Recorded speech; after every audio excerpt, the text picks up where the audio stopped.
สบายดีทุกคนโดนๆมาเทื่อหนึ่งเนาะโดนๆมาเทื่อหนึ่งช่วงนี้ก็อากาศหนาวทุกคนเอ้ยรักษาสุขภาพนี่เด้อเนาะเป็นห่วงเป็นใยอ่าคันผู้ใดเนาะซอกหาบ่อน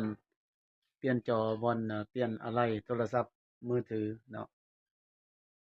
หันจานขวัญยังอยู่เด้อบ่อนเก่าเด้อ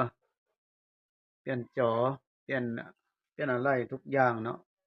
นี่ทางหลังนี่เต็มหมดเลยนี่ข้างหลังเต็มหมดเลยเนาะ ในตลาดพุทธวงศ์อยู่ทางในเด้อหานทางในเด้อเนาะสำหรับอ่าผู้เฒ่าผู้หนุ่มก็สนใจก็มาได้เนาะบ่อนหารเพิ่นอัดหมอลำนี่น่ะบ่อนเพิ่นอัดหมอลำมีหมอลำหมอแคนนี่น่ะเนาะขายแม่มขาย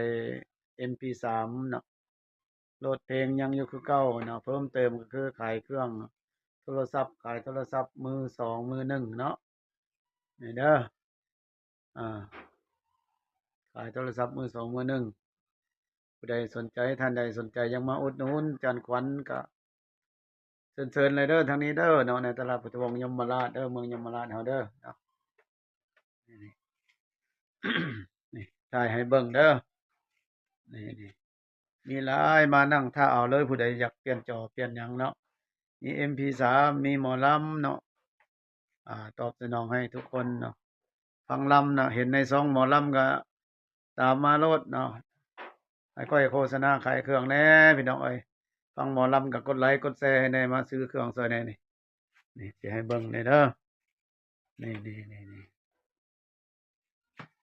มีหมอลำมีเพลงมีเครื่องเนาะ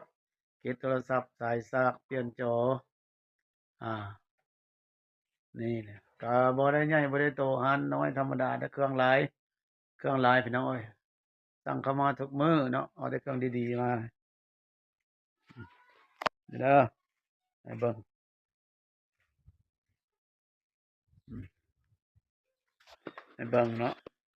โดนหมอลำเพิ่นก็มาเยี่ยมมายามเทื่อหนึ่งพี่น้องเอ้ยจันริ้วบ่เนาะหลายๆคนเนาะเพิ่นมาเลินมาเยี่ยมมายามนี่ห้านจันขวัญเนาะนี่มันอยากเหลื่อมตาจังหน่อยนี่หลายอยู่เนาะเปลี่ยนจอเปลี่ยนหยังเลือกเอาเลยเนาะใส่ซอกใส่ซากเนาะพิกัดคือตลาดพุทธวงศ์เนาะตลาดทางในเด้อก็ลูกค้าก็มาหลายอยู่พี่น้องเอ้ย